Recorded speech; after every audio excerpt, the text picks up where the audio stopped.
Okay, this is what happens when you give the second talk. You have to clean the board after the first speaker. No. No, it's yeah, why didn't Fernando do it?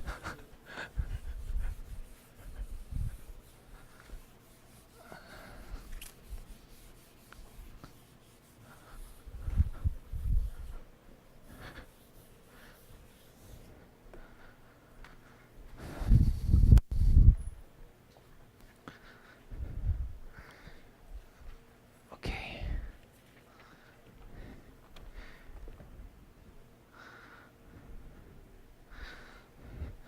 So actually, yesterday I forgot to give any reference or any. Well, I didn't refer to the history of matrix product states or tensor network states. So let me give a few references and also, give a few key names who actually created the field. So things started with these guys back in 1993.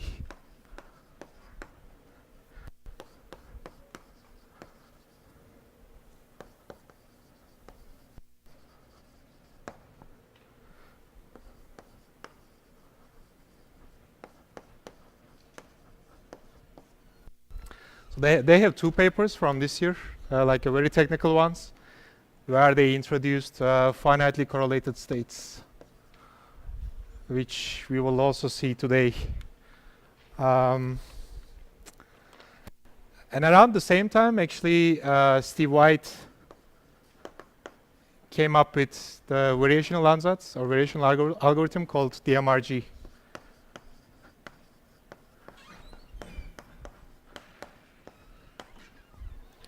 So I don't actually know whether these two guys or these two set of people were in contact at that time. But what he found was secretly, he was secretly making use of matrix product states or finitely correlated states. I think it was completely independent, but this was a numerical algorithm that actually makes use of the set of states that these guys study. And then Guifre Vidal actually introduced what we call matrix product states today, with the motivation of efficiently simulating quantum states or describing quantum states with classical circuits. So this is at 2003. And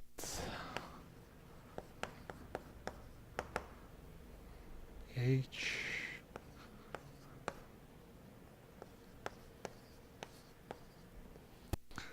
And then many others contributed, starting from this.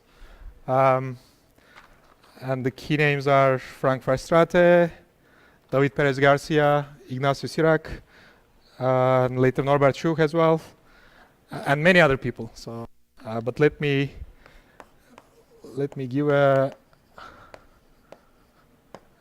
very good review paper about MPS, PEPS and Meta. It's from 2009 by these guys. So it's quant physics.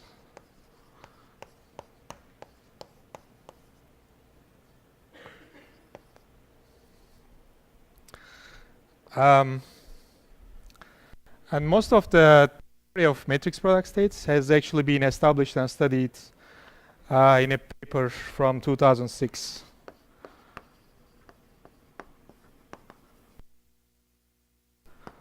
By David Perez Garcia, Frank Verstraete, and Ignacio Sirac.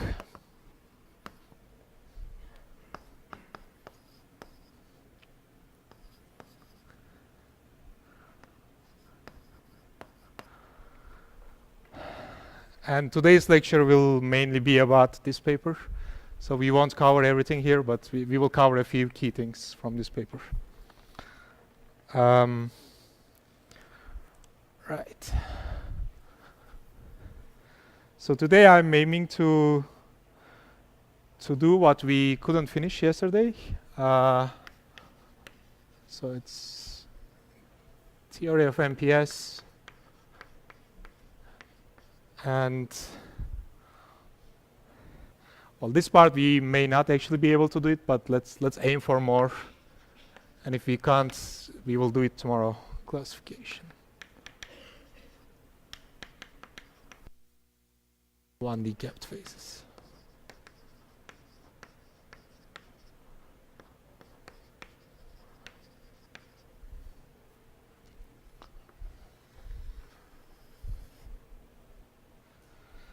So yesterday we talked about two approaches to study the low energy eigenstates of local Hamiltonians, gapped or gapless. And one approach was physics approach, and the second approach was this quantum information approach that I tried to emphasize. And there people use matrix product states as ansatz, and then they try to minimize the expectation value of the Hamiltonian, so that they arrived at the MPS description of the state. So just to remind ourselves, we are given a local tensor A, and this immediately implies from this we construct a state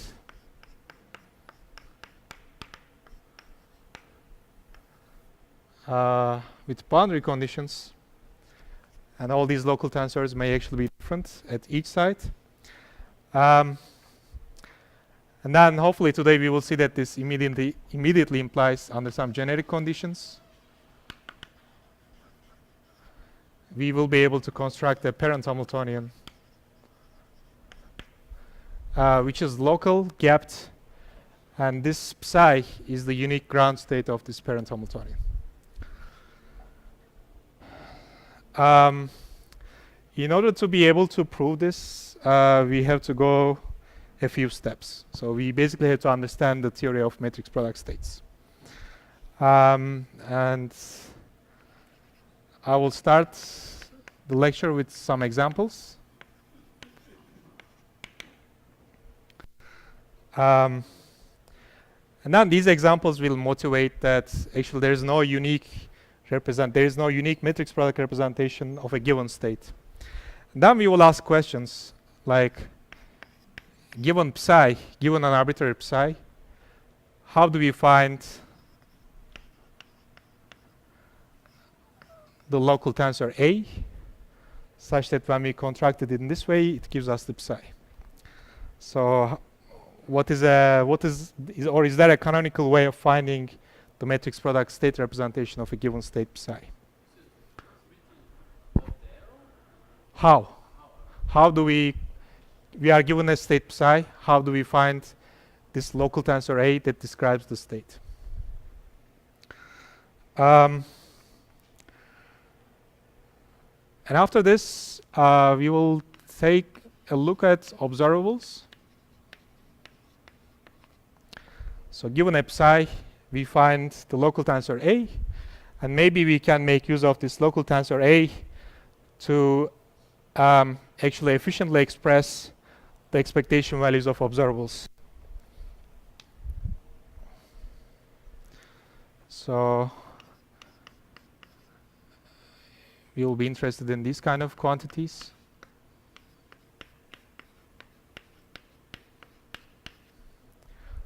And how to express these in the MPS form, and how to reduce this to a form such that we can actually efficiently compute these expectation values.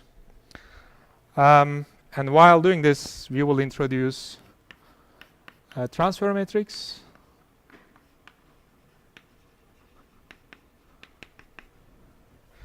which is related to CP maps. That was something that Fernando talked about in the first day. These are quantum channels.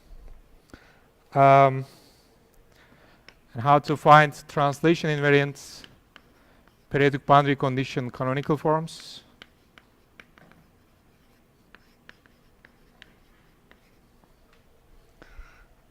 Canonical form. And we'll also talk about some generic conditions which almost all such tensors are expected to satisfy. So one is called injectivity, and one is called gapped transfer matrix. So then here we, after basically having these conditions, we will see that it's very easy to compute the entropy of a reduced dense matrix given a matrix product state representation. And then we may have two directions that we can branch out. One is we may look at a bunch of numerical methods.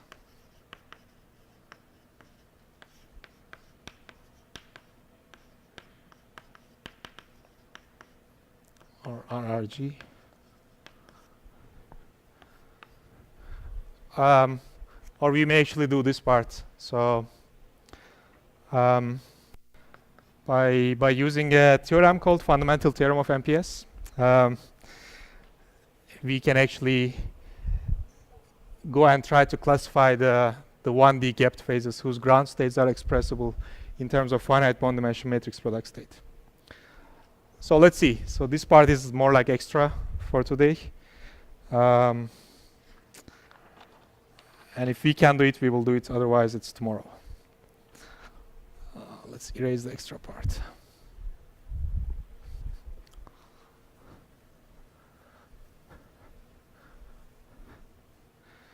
So actually, is there anyone in the audience today who were not here yesterday?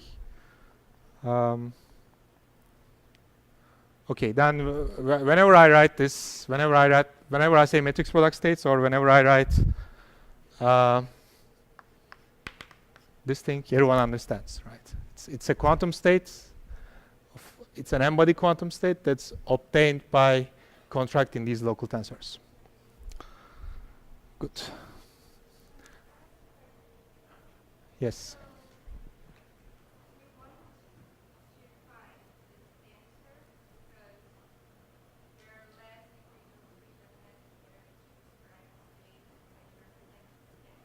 Actually, the number of degrees of freedoms that you need to specify is always the same. Either you express it in this way, or in the usual way, like psi equals ci1 to in, ket I1, ket I2 up to ket IN.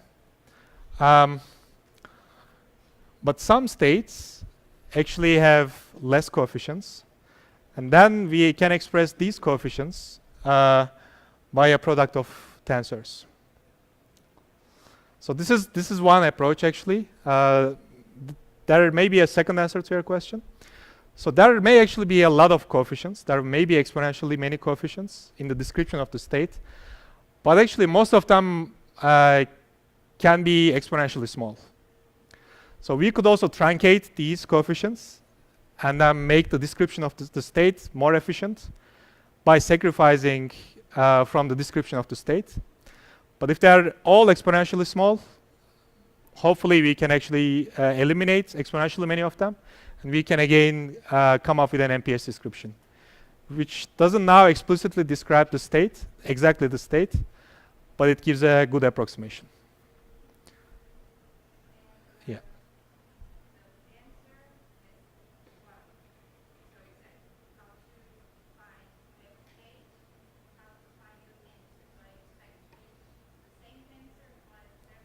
Right. So we basically look for these local tensors, but when you try to write down the state in terms of these tensors, this tensor gives us a physical degree of freedom of the first qubit or qubit, and then it connects the first qubit, or it entangles the first qubit with the second qubit by this bond. So when you want to write down the full state, you have to contract these tensors. Yeah. Okay, examples. So let's try to describe zero tensor n in terms of MPS, and by which I mean I want you guys to tell me what this A is, so that I give a zero tensor n.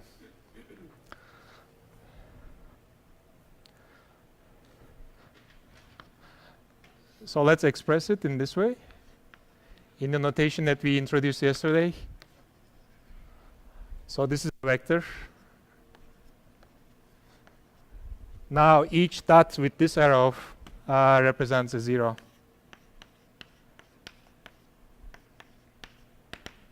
Right?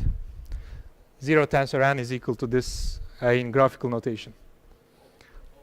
Every time that you have a contraction, you have entanglement. That's correct. We have hope to have entanglement. We may not have entanglement. I will show you this in this example. Yeah. Right. So how? Yeah. Let me do it for you guys. Basically, giving this tensor A means that we need to specify all these coefficients, AI, alpha, beta. Right. And we could do the following. 0, 0, 0. Right. Oh, sorry. A 0, 0, 0 is equal to 1. And I runs from 1 to 1. Alpha, beta runs from 1 to 1. Right. So it's very trivial. It's even like funnily trivial.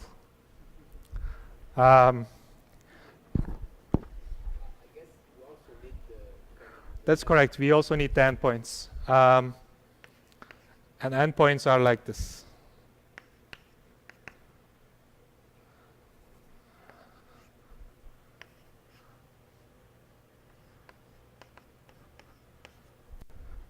Right. So this is equal to this guy.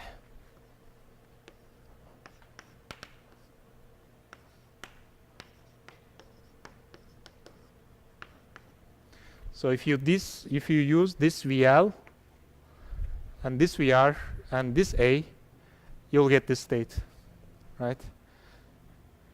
Because we only have this 1 degree of freedom. So this has to be 0, but this also has to be 0. These as well, because the only non-zero element of our tensor happens when this leg, and this leg are all 0, and it's equal to 1. So this gives us 1 times 1 times 1, 0 tensor n. Right. So do you need the endpoints, or you can just... We could also do this, yeah. And in future we will do that as well. Well, so when we do this, it means that we identify this leg with this leg. So whatever we see here has to be equal to here. Yes, it's an extra contraction.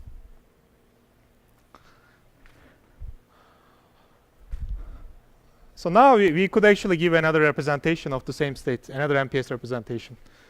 Think about this.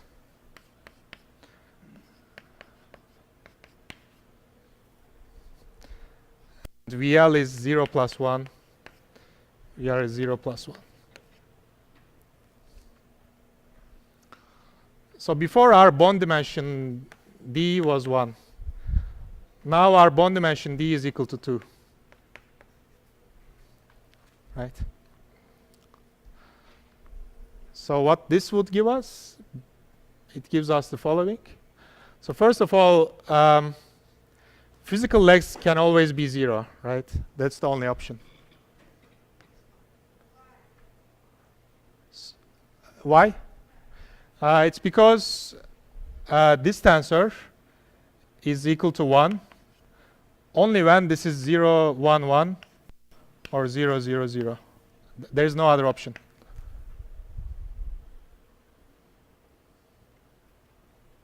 Right?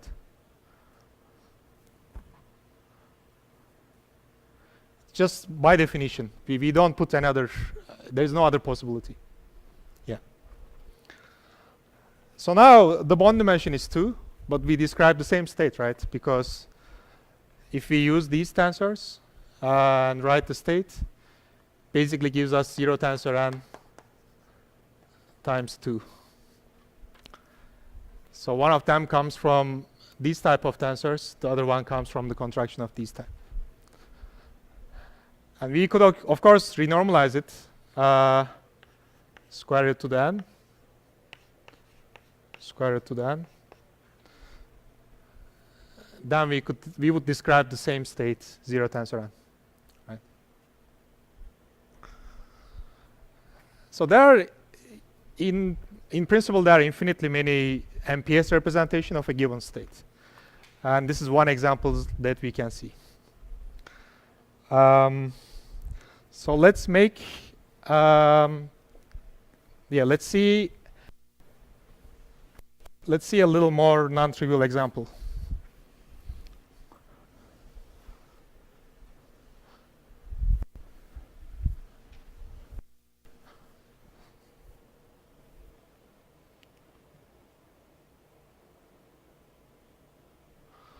Okay.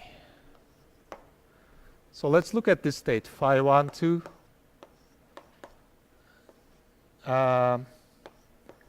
Tensor phi 2, 3, 4.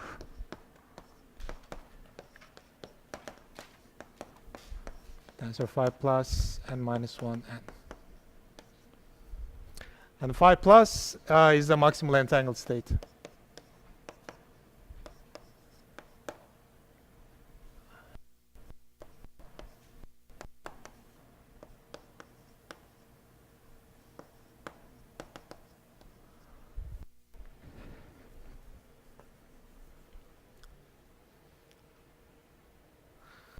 So how do I write down this state? This is the way I suggest.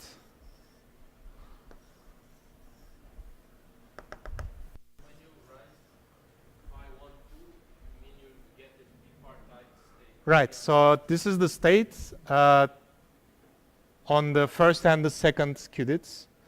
This is the state on third and fourth, and so on.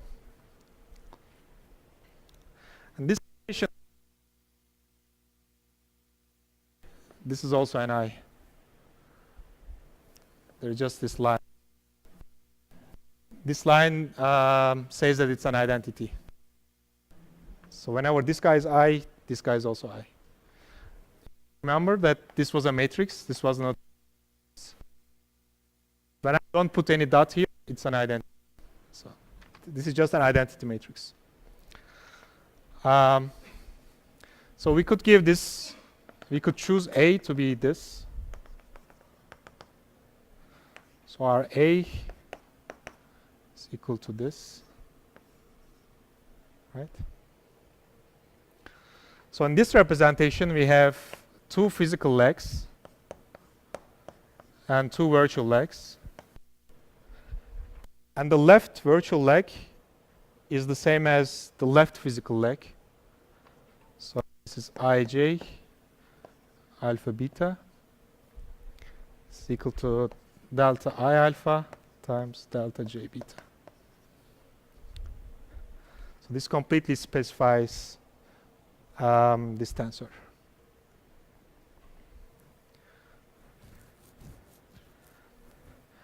And explicit from the drawing, when we contract these tensors, we get this state, right? We get this tensor product of entangled states.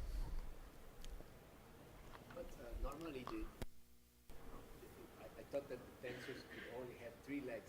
This tensor has 4 legs. Yeah, we can always redefine what we mean by one leg by blocking degrees of freedoms. Okay. So it can have like 1 leg, 2 legs, 3 legs, 10 legs. If they are, as long as they are finitely many, that's completely fine. Yeah. But of course, we could choose our tensor.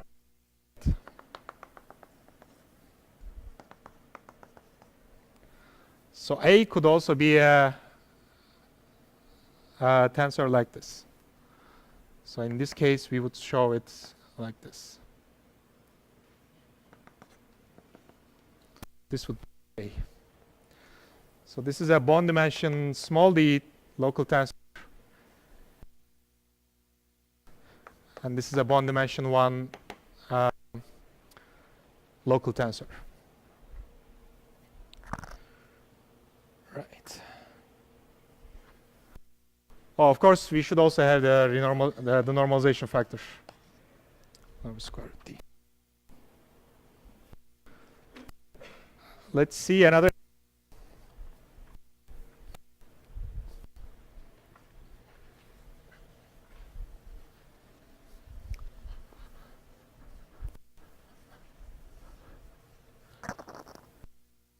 It's at state.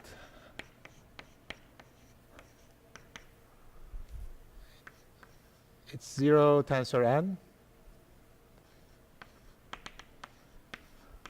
plus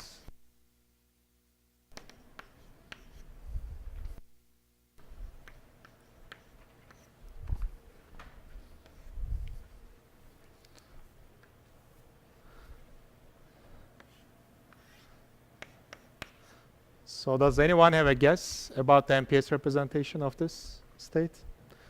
So observe that whenever this guy is 0, this guy also has to be 0, and this guy also has to be 0. So it's all 0, either all 0 or all 1. So how can we transfer this information on the physical leg to the second one? That's what we have to do, right?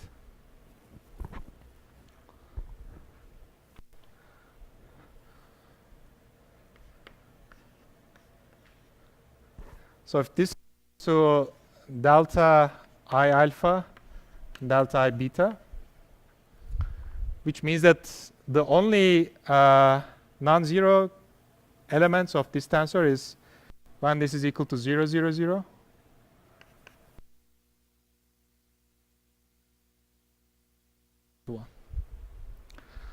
So what do we do by this tensor?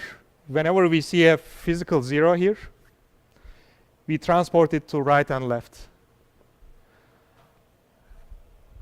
And whenever we see a 0 here, it has to go to 0 as well, because these are the only available options. So it's more clear if we draw it. So if we start by a 0 here, by this element, we only have this option. And again, by this element, we only have this. Again, by this element, we only have this option. So this we create this part of the state. But we could also start with 1. And then if we see a 1, can't be 0 on the physical leg, because only 0, 0, 0 is available. So it has to be 1. So again, whenever one of them is 1, everything is 1.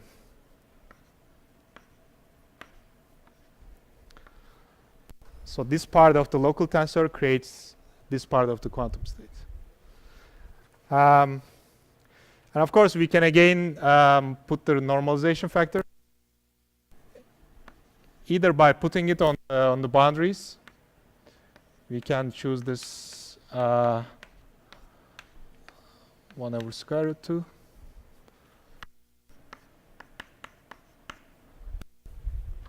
Then we would get this normalization factor. Or we could also distribute this 1 over square root 2 to individual tensors. Since we have n of these, we have to distribute it like this. Because from each tensor, we have 1 over square root to the n contribution. When we multiply them, we have 1 over square root 2 here.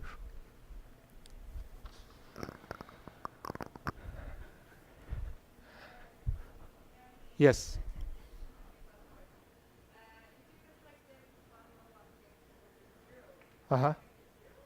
Right. So if we contracted this with 0, 0,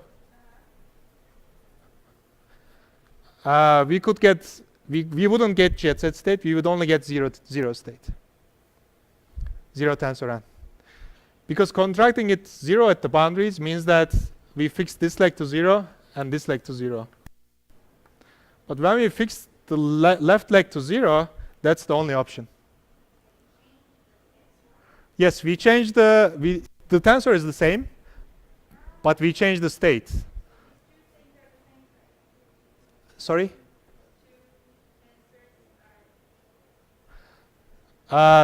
These two tensors, they are not the same thing, but they are elements of this tensor. But when we fix these boundaries to 0 and 0, we eliminate this option. It just doesn't appear on the physical leg. Yeah. Yeah. Well, this is just another description of this zero tensor end state instead of jet set state.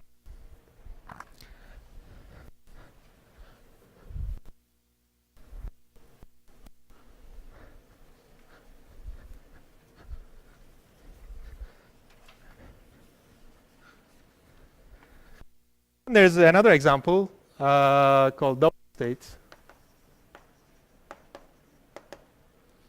It's the following.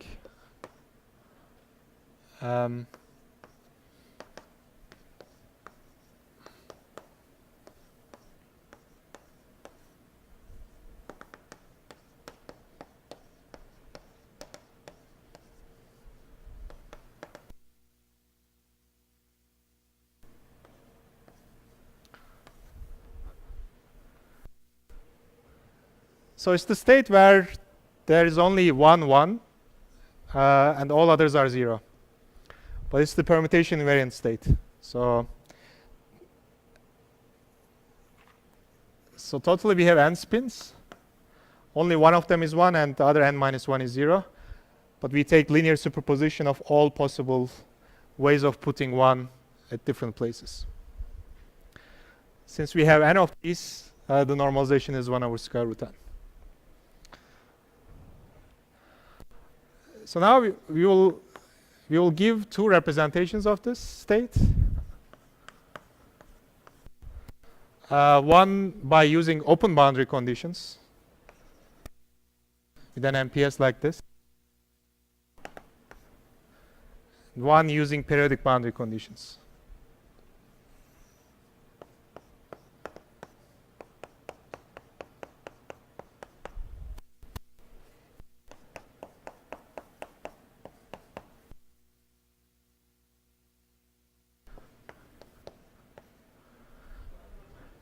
Yes.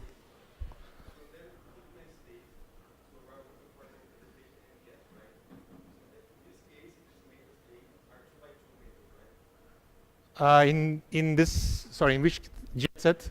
Yes. Right.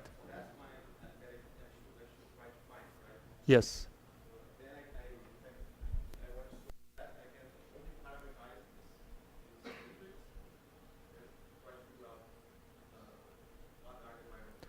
Right, right.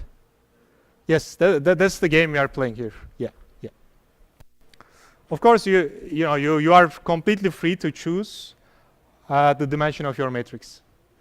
It's your choice. Yeah. But you wanna choose it as little as possible.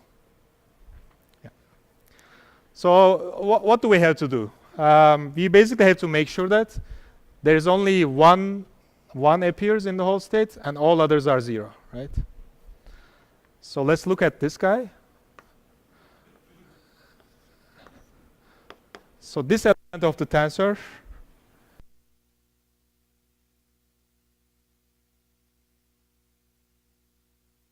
and it's equal to 1.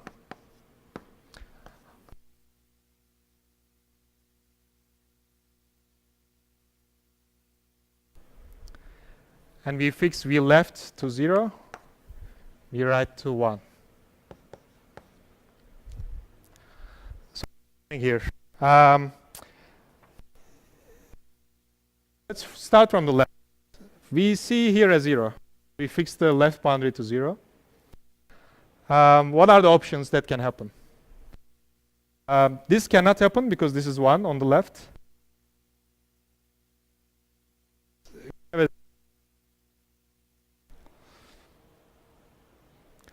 But there's also another option.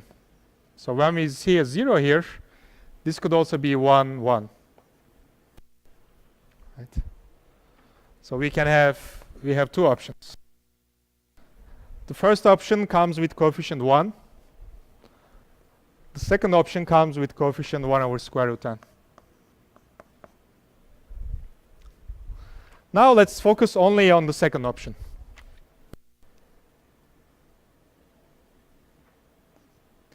So whenever we see here, these two guys don't contract, and that's the only option. So whenever we see a 1 on the left leg, 0, and this can be 1. Right, that's the only option. And the same thing happens for the third tensor as well. Since we see here a 1, this can only be 0, and this can be 1. And it continues like this. So on the physical leg, we can only get zeros. And this is why we close the right boundary with 1. Because on the virtual leg, we have only 1s for this option. Okay, so it's good. We got the first first component of our state. First, this was 0 and this was 0. So here we see a 0 on the left leg of the second tensor. Now we again have two options. 0, 0.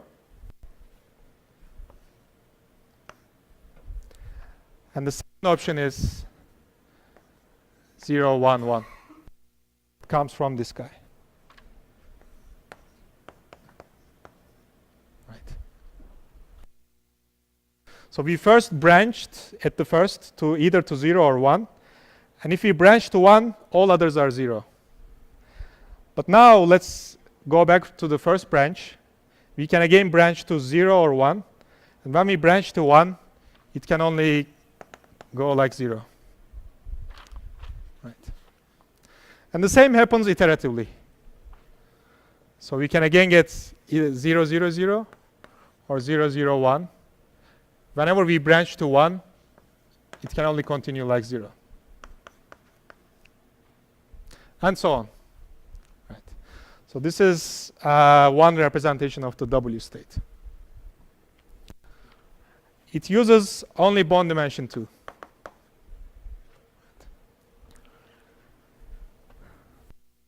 Okay.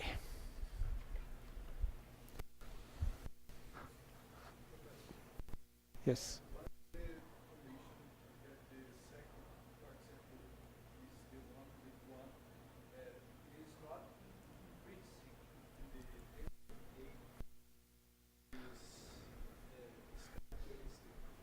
So, okay.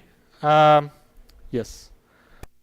So these values can take either 0 or 1, 0 or 1, 0 or 1, right?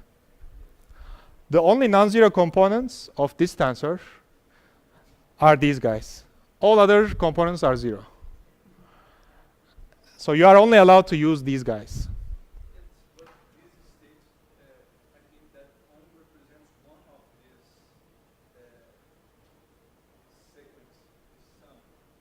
No, it actually gives you this guy.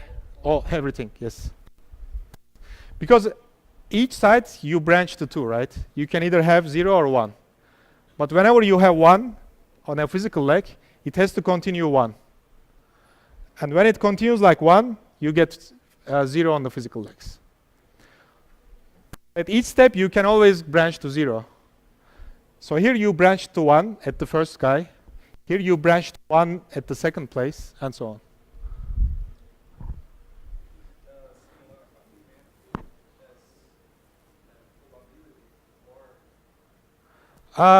You can see it in that way, but what we are doing here is that you are only allowing 1, 1 to appear by choosing these tensors, but it can appear anywhere on the lattice. Yeah.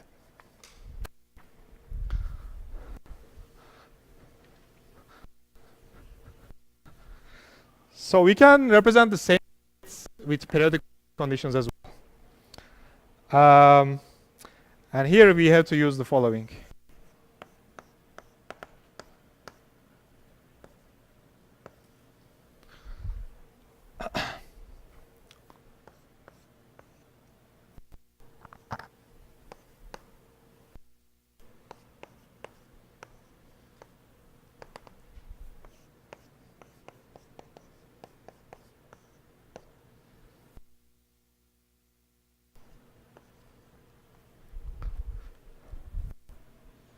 Okay, sorry.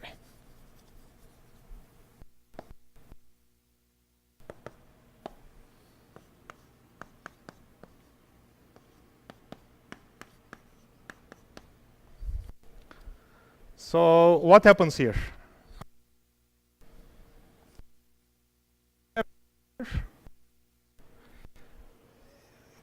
Given the allowed tensors, this number can only increase, can only go up, right? Because that's the only available tensor with left leg 0. So if it increases to 1, we get a 0 on the physical leg. Again, whenever we see 1, it can only increase from left to the right. This continues like this. Actually, yeah, annex. Do this. Yeah. Up to n minus 1. So until n minus 1, we all get 0, right? Because if we start from 0, it can only increase, and the physical leg can only be 0. But on the last leg, we have to turn back to 0, right? Because we contract this leg with this leg. So if this is 0, this leg is also 0. This is why I put this tensor at the end. And when this is the case, when we have n minus 1, the label n minus 1 on the left and 0 on the right, we get a 1 on the physical leg. And we get this with amplitude 1 over square root n, with coefficient 1 over square root n.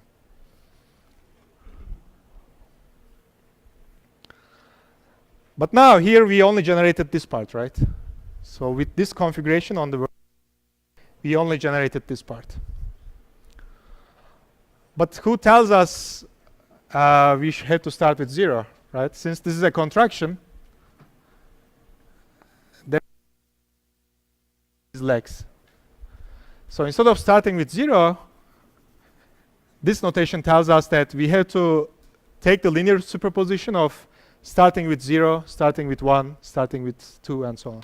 So if we started with 1, then it can again only go up by 1 on the virtual leg. So we will get all zeros, but now we will get a 1 on the n minus first qubit. We reach n minus 1 here, which has to turn to 0, and then it again go up by 1 to match periodic boundary conditions. So by choosing this alpha equals 1, we get this configuration.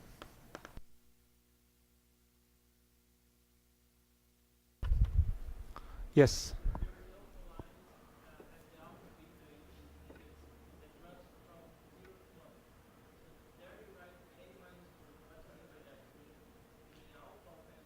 Can you speak more louder? No problem.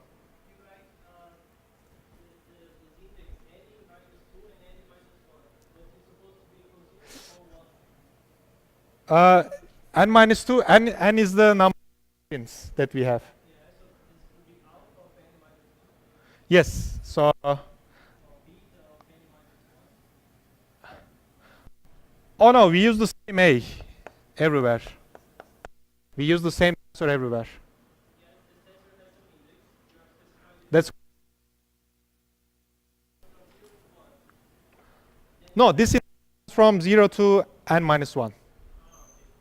Right? N is the length of the system. Yes. So here this index goes runs from 0 to 1.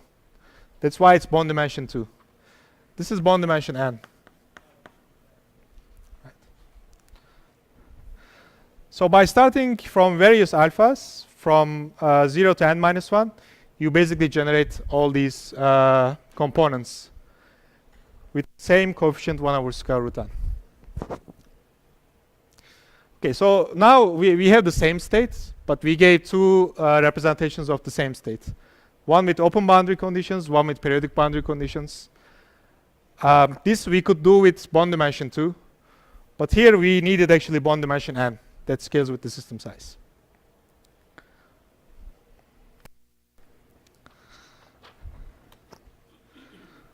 So, remarks. I already marked these observations on the way. So these states were simple states, so that by doing some educated guesses, we could actually come up with what local tensors A are. But you know, the states could be more complicated. Then what's the way to find these local tensors? And the other point is that one state has actually more than one MPS representation. So is there actually a canonical way of finding matrix product state representations? And the answer is yes. So the first question is there a psi MPS representation?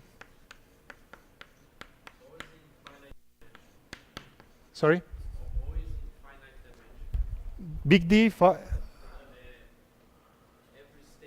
is state of finite dimension Hilbert space. local, The existence of the MPS yes, exists for finite dimension. For infinite dimension, Hilbert space. the local dimensions are finite always. But you can imagine n goes to infinity. The physical dimension is the quantum number. The qubit. Yes, or qubits. We have like a continuous.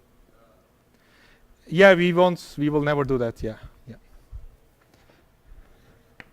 Second way, is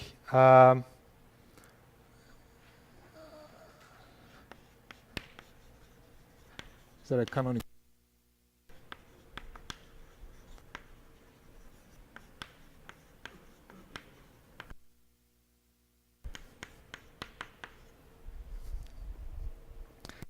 Now let's state a theorem that answers both of these questions. Every state or just every low energy state? Every state has an MPS representation, but some of them have high bond dimension, some of them have low bond dimension.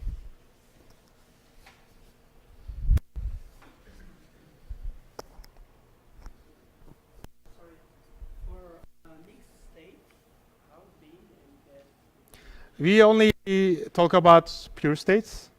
There is something called matrix product operator, written like this. This is what you can use for mixed states. Yeah. It's not as clean as MPS. It's much less is known about that.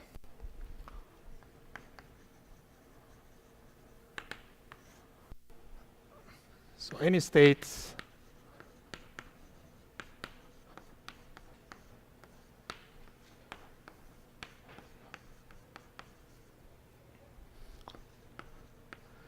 has an open boundary condition, MPS representation with bond dimension d less than or equal to d to the n-half, and local tensors satisfy the following conditions.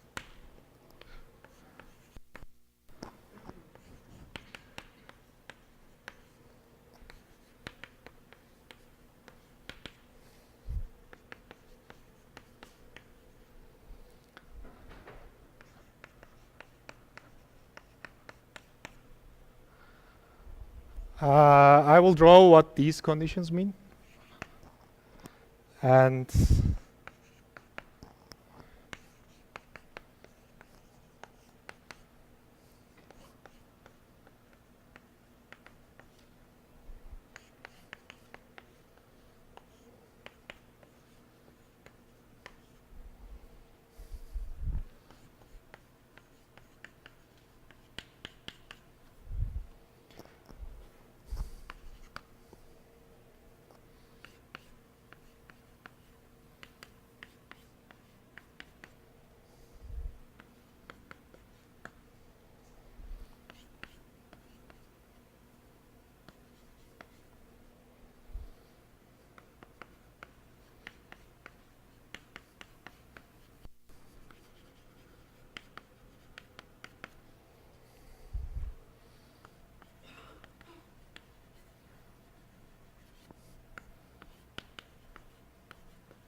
Right, right. That's why the efficiency. Right, right. And in general, this big D can be exponentially big. Yes. So this condition in terms of our tensors is the following. Okay.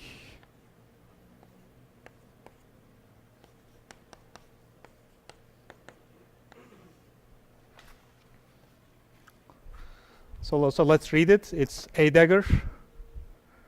So a dagger, sum over I. AI dagger times A is equal to identity. This is what this condition reads. For the tensor that sits on the empty side.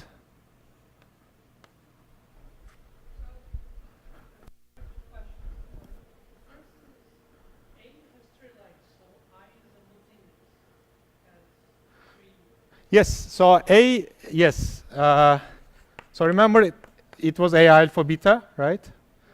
Now AI means it's sum over I, AI, alpha beta.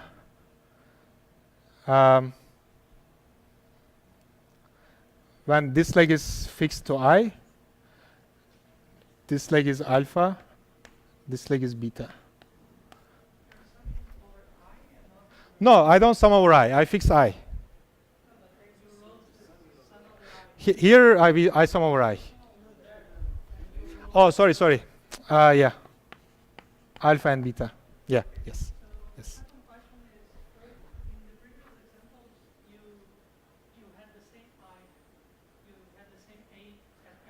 Right.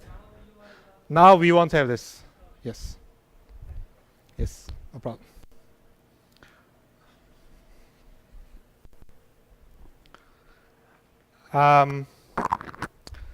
This reads as follows.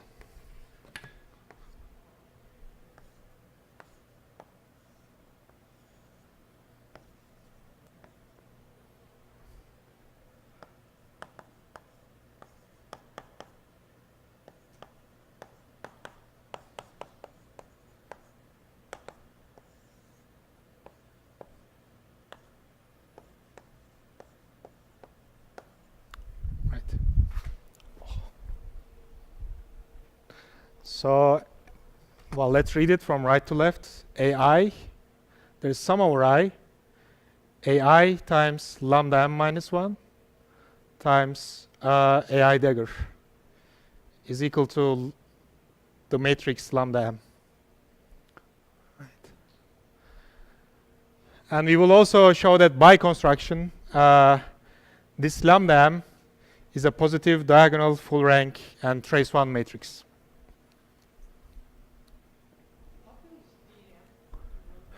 dm is the dimension of this bond. So remember, this is equal to this guy, I alpha beta. So here I runs from 1 to D.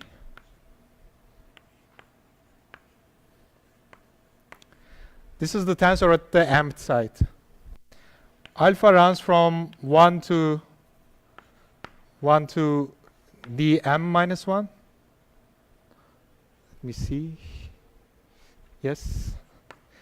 And to dm plus 1.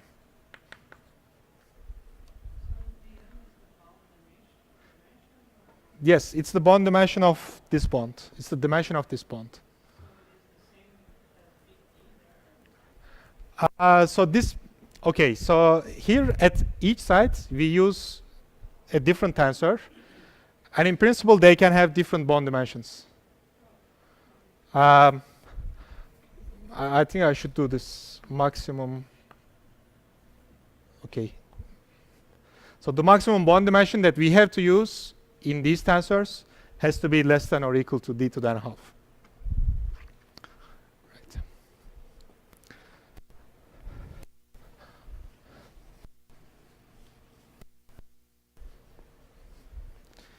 Okay, so we can start the proof, and it will be a constructive proof. And we will make use of Schmidt decomposition that Fernando mentioned in the first day. So our task is the following. We are given a state psi. On n sides. So by this notation, you should understand this, right? I1, 2. Psi on n sides with coefficients I1, In.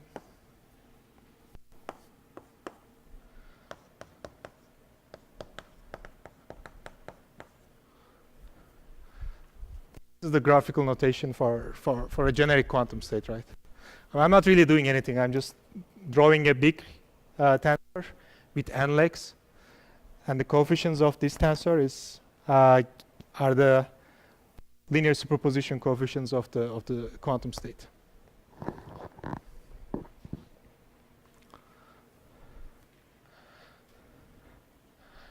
And the first thing that we do is we perform a Schmidt decomposition.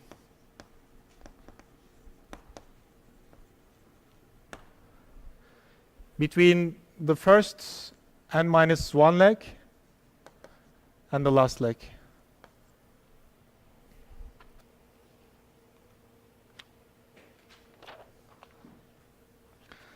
And what we get is the following.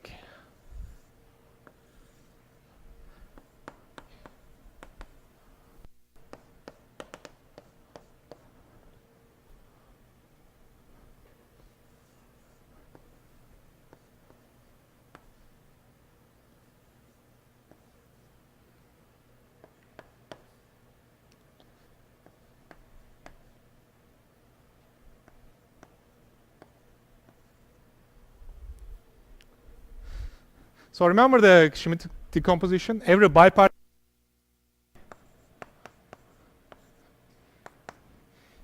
can be written in this form. Square root lambda I, sum over I on A, and I tilde on B. Right. This is what we are doing here. And I and I tilde are not the same basis, but they are unitarily equivalent. So there's a unitary that transforms I to I tilde. So this unitary is this guy, this gamma.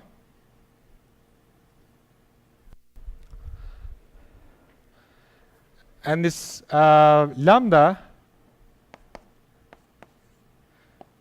is this diagonal matrix, which are the Schmidt coefficients. These elements are the Schmidt coefficients.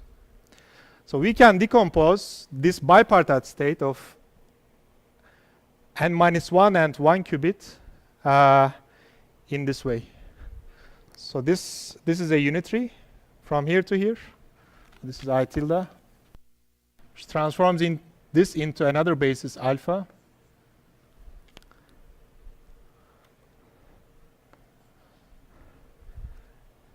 So it's this part, including this. And here we have orthogonal states that we label by I. Well, here we label it by alpha. Right.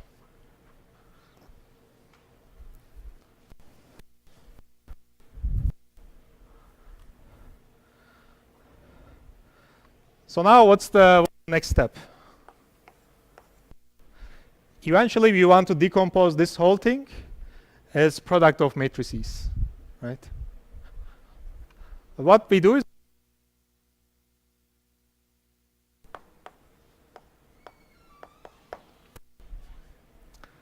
now we express I n-1 given each alpha in the following way.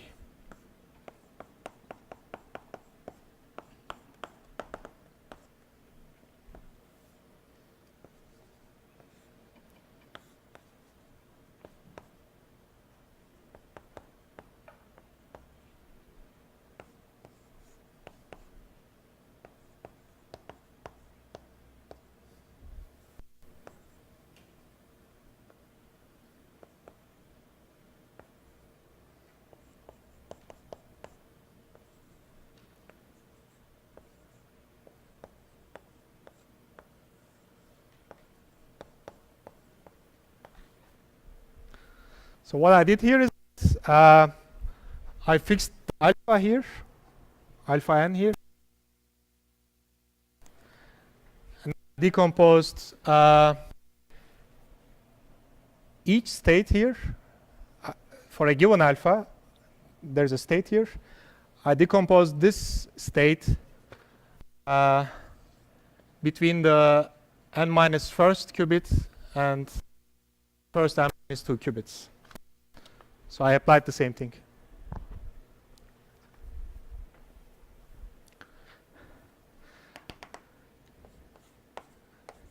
And what we do is that we successively do the same thing until we reach the end. And we get the following form.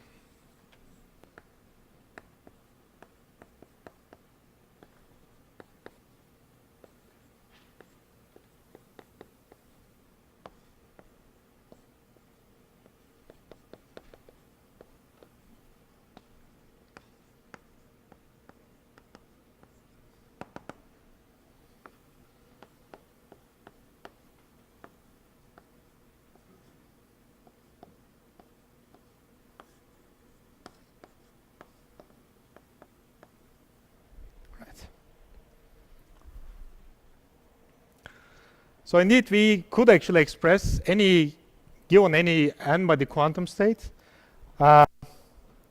in terms of an MPS, right? By just applying Schmidt decomposition successively.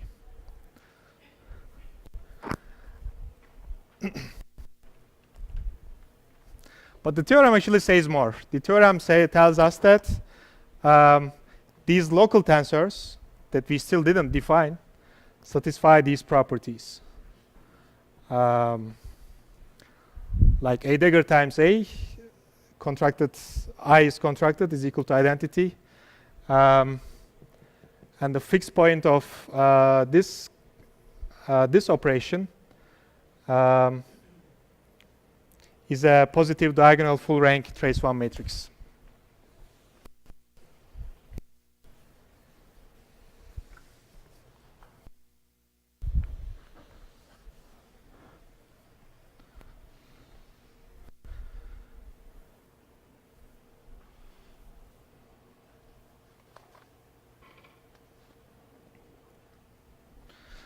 Here I'm going to define our local tensor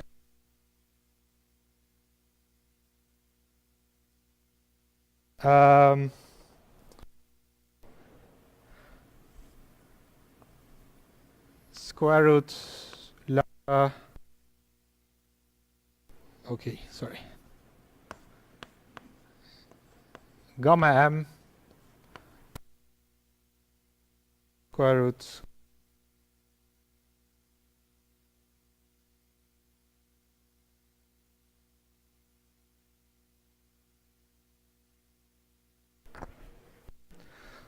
and this is an.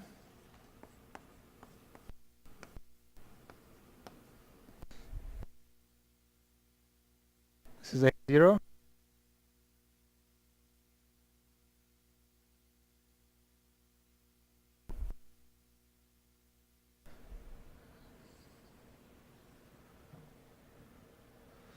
Okay. This is an. And so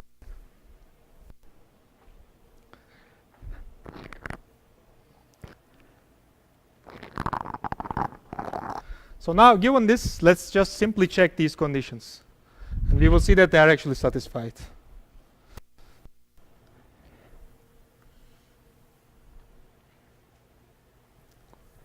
Let's check on the last tensor. And for this, we need to observe the following.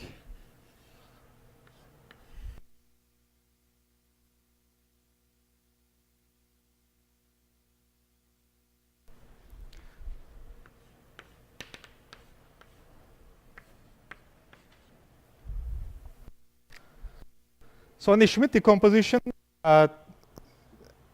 it's a decomposition of this bipartite state into orthonormal bases on each side. So when we fix this alpha, here we get a vector, we get a normalized vector, And when we change this alpha to another label for the orthonormal basis, in the orthonormal basis, we get another vector which is completely orthogonal to the previous vector. So this is equal to delta alpha alpha prime. Right. So when alpha and alpha prime are different, this gives us 0. And in our notation, it's the following, right? So delta alpha alpha prime means whenever this is alpha, this is also alpha.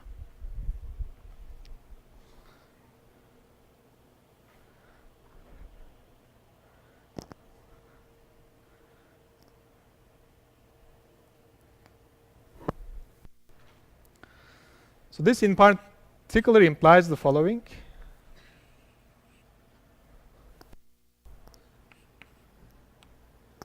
Gamma m plus 1.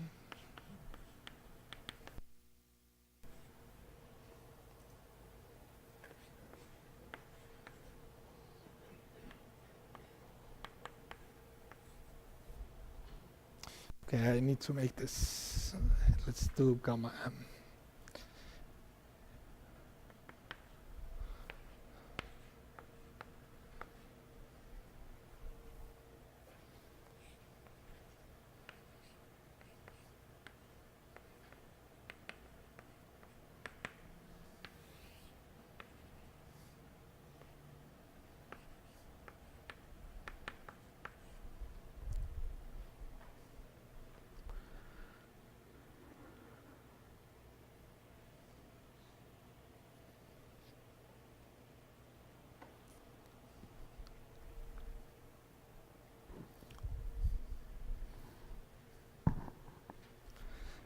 And also the following.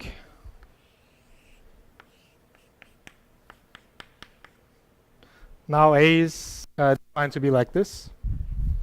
It's equal to this guy.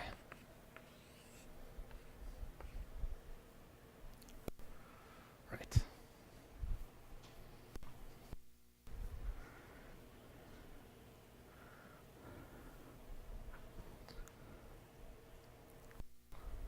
So it's simply because each of these guys, so each of this part, excluding this diagonal matrix, constitute an orthonormal basis for the B part.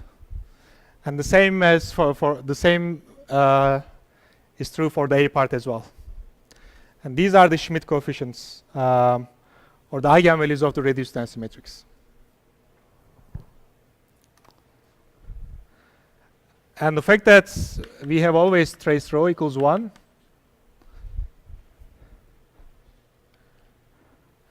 means for each lambda, this holds.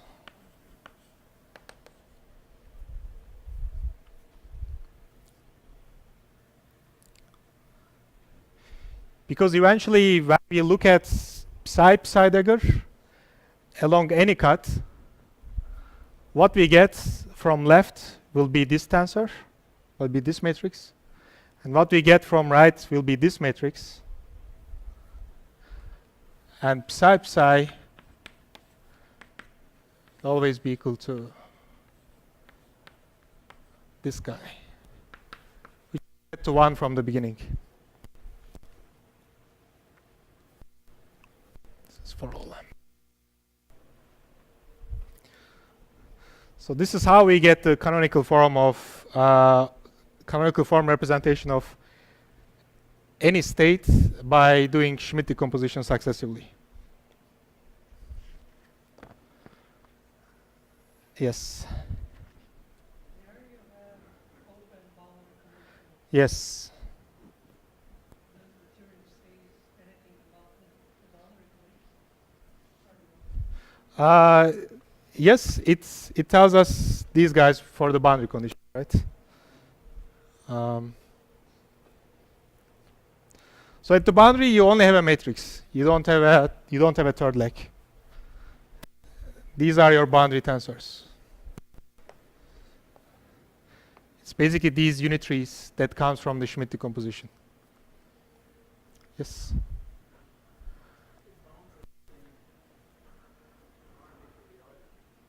Sorry? Which bounds are the same? The bond dimensions or?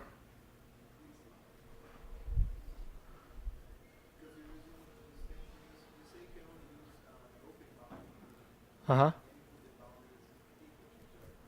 Oh, no, this is the... So these are not the boundary tensors, but these are the... So we write these conditions. These are what you have to choose for this condition, for the second condition, for the boundary tensors.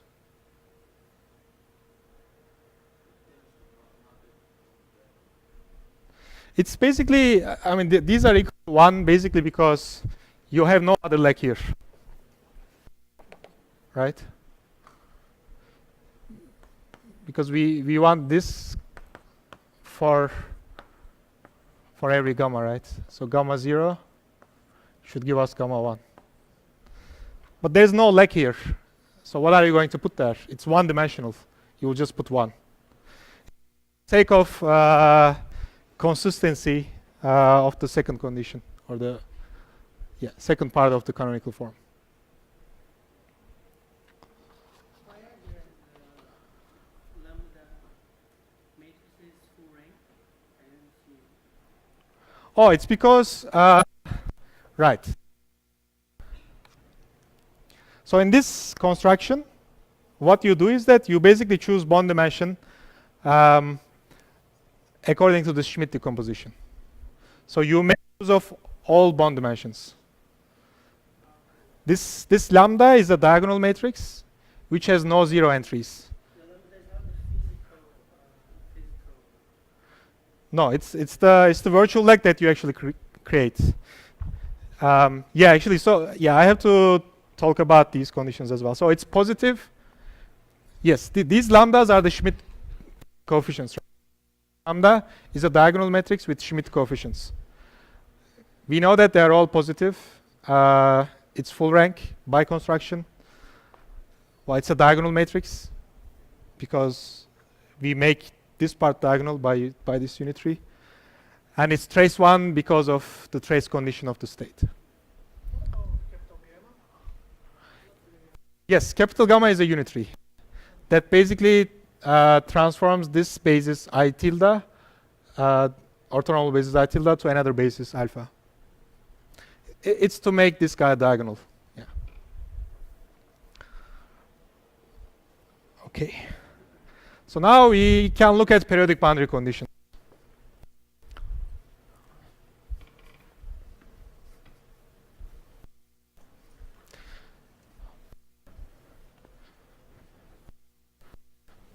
Okay, so this theorem also, well, it's basically a constructive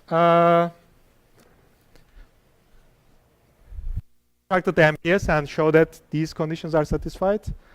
But when we actually approach to the middle of the chain, this bond dimension potentially increases a lot, right? Because this gamma is a unitary from these two legs to this leg. So each time you apply this Schmidt decomposition, the number of the elements of the orthogonal spaces, the number of them increases. It keeps increasing. This is why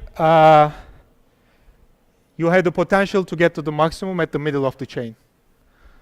So you need at most d to the n half bond dimension. It's just the maximum number of possible Schmidt coefficients at the middle of the chain, right? Right. Okay, so now let's talk about periodic boundary conditions. Translation variant.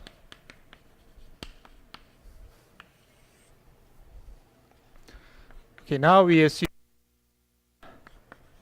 it's the same everywhere. And we contract the left leg with the right leg. Let's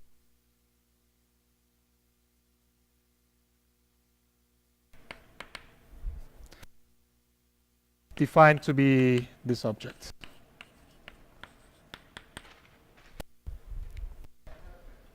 Yes.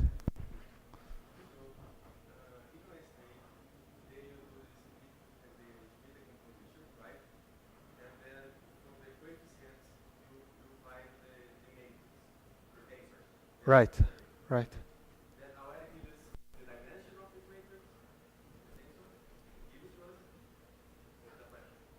Yes, so each step, when you make this Schmidt decomposition, the maximum dimension of this orthonormal basis is the dimension of Hilbert space that you are decomposing. Okay, yeah, let me say it more cleanly. So you express psi AB in this form, and this I goes from 1 to minimum of dimension A or dimension B.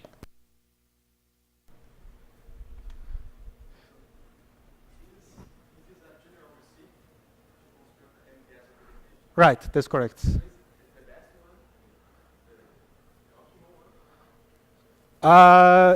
If you want to describe the state exactly, that's correct. Yes. Right. And before in the examples, we basically just guessed the local tensors, right? But here, that's what we are doing. That's not what we are doing. We take the state and systematically apply Schmidt decomposition and generate the local tensors by this procedure.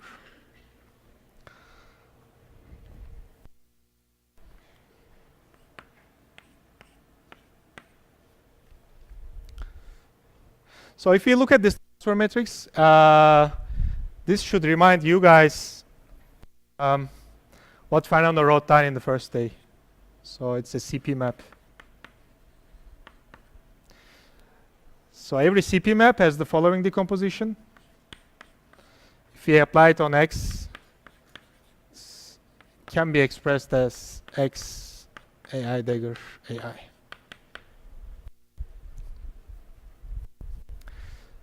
So these are the most general quantum operations that you can imagine. Well, he also talked about trace preserving, but here we don't have trace preserving condition. It's just a completely positive map. It maps positive operators to positive operators. That's the only property that we are going to use. Right.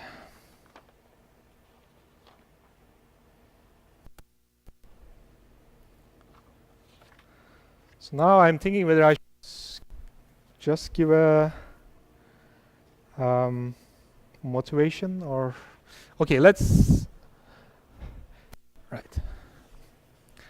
Now, just given this CP map, let's try to calculate the observables. And also psi 102 x1. So one thing that we are going to assume and condition is that if you see this CP map as a matrix from these two legs to these two legs, it's gapped. So its first eigenvalue, its highest eigenvalue, is strictly greater than the second and all other eigenvalues.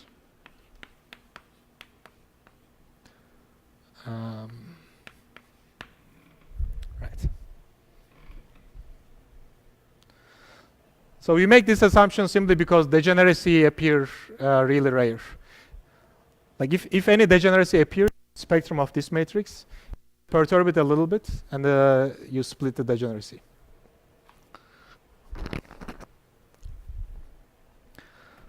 So under this assumption, calculating the expectation values of local observables or the correlation functions becomes extremely easy if you are given an MPS.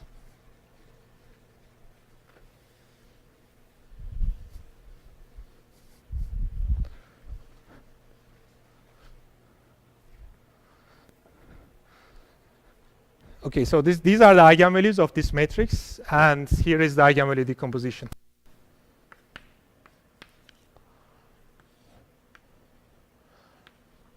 Right alpha, left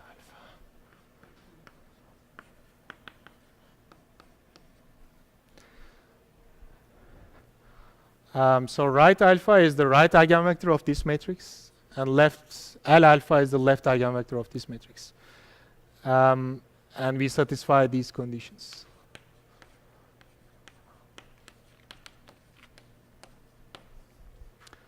And also, if this condition is satisfied, then we will see the following. If you act by this matrix from right with the right eigenvector alpha prime, you get lambda alpha prime, right alpha prime. Same for the left eigenvector. Lambda alpha, left alpha. Okay, because R and L are states, right? But in your notation, they look like Yes. Right. So it's a, you can see it as a bipartite state, like this. This stands for this. Or you can also see it as a matrix, and as if you are applying with a CP map on this matrix.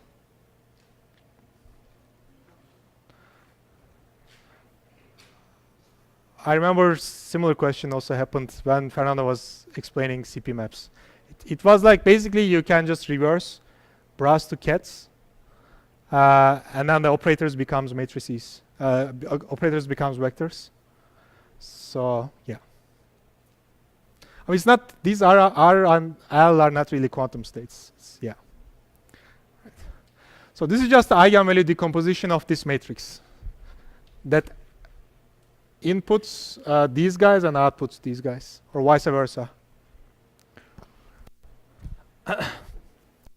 So now what do we do to calculate the expectation value?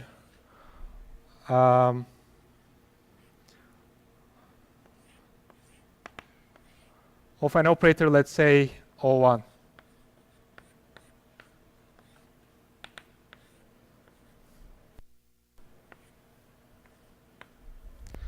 So this expression is equal to psi O1 psi. Right? So it's cat psi on which we act by O1 and bra psi. So in principle, you have to write this state, and then you have to contract all these legs. But do we really need to do this? So instead of looking at this expression in this way, we could look at it in this way. And if we look at it in this way, it's just a multiplication of matrices, right? So this is nothing but this times n left. So say we have n left. Here we have n right. Contracted with this guy. And the transfer matrix to the n right. Contracted with this guy and eventually this guy.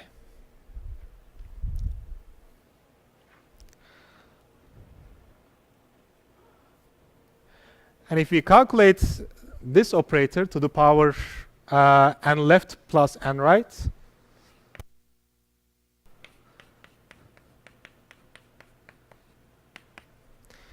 we find the following. Lambda 1 to the n left plus n right, L right 1, left 1. Okay, we find this. Wait.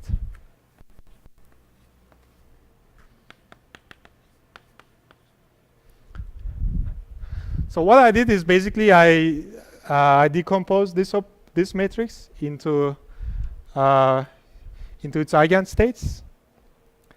I made an eigenvalue decomposition here, and I multiply it by itself n times, and left plus n right times. So given this assumption, given that we have a gap here, this operator is actually exponentially close to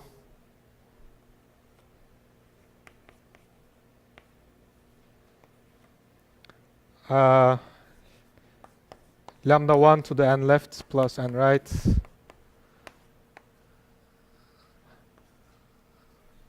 the first right eigenvector and the first left eigenvector.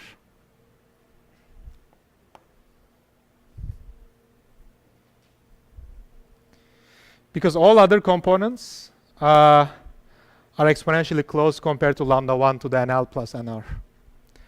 And we don't have the same problem that we had yesterday, because there are only finitely many of them. So we assume finite bond dimension, and except the first eigenvalue, all other eigenvalues are exponentially damped.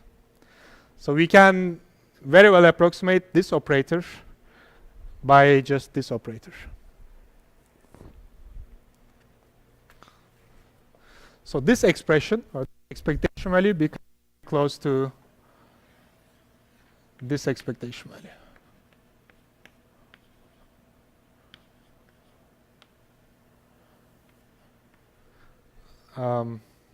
Yes. Sorry.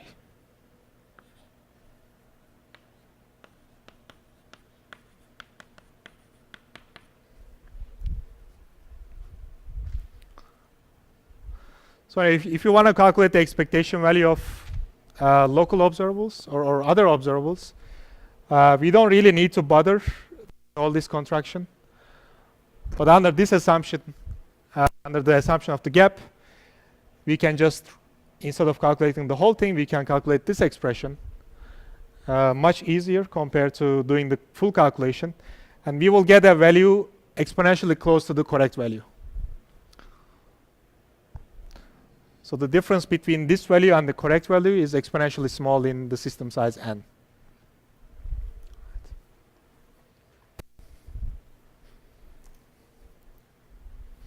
So this is also why matrix products are actually very useful for minimizing the expectation value of the local Hamiltonians, right? So what's the problem of approximating low energy eigenstates or the ground state? Basically want to minimize the expectation value of H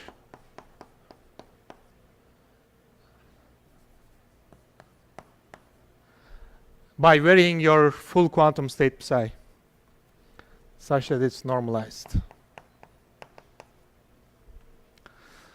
But of course, here you have doubly exponentially many choices, right? So the number of quantum states, or here the dimension of the Hilbert space is exponentially big in n. So you don't want to have a variational ansatz in the full Hilbert space. But here, if you have this property, or if you have a matrix product state, if you guarantee that you have a matrix product state, or you choose your variational ansatz from the set of matrix product states, instead of calculating this expectation value using the full quantum state, you just look at the expectation value of this local Hamiltonian term. And your problem becomes the following. Now what you have to do, your variational parameter is not living in the full Hilbert space, but now it only lives in this d squared times d dimensional space, vector space. And in your algorithm, you vary this a in order to minimize this simple expression. Right. Left one.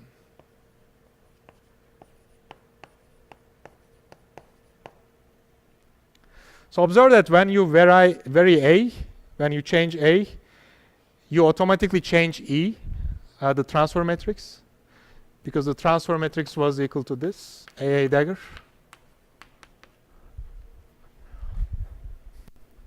So you change the left and right eigenvector. But it's completely fine. I mean, it's a doable condition, doable calculation. So this is actually the heart of why MPS is actually useful as a variational ansatz. Right. Okay, instead of following the path that I promised, I actually followed a different path. So what we did is that we saw the canonical form of matrix product states that describes every possible quantum state. We did this by doing Schmidt decomposition successively. And then we saw periodic boundary condition, translation invariant MPS states, and introduced the concept of transfer matrix. And by using this transfer matrix, we can actually express the expectation value of local observables very efficiently. And I also reviewed basically what I did here by turning this problem, this minimization problem, to this minimization problem, which is easier. This is basically why you can use, or you should use, matrix product states as variational ansatz to find the ground states. And in the next lecture, we will see how this form, or this assumption, will lead to exponential decay of correlations. And hopefully after that, we will look at the canonical form of periodic boundary condition, translation invariant MPS, and we will see the classification of 1D phases. So thanks a lot, and if you have questions, I'll be still here. So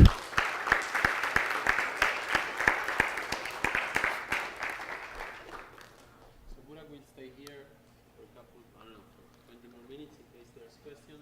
And if not, remember that tomorrow the first session starts in the morning at 10:30.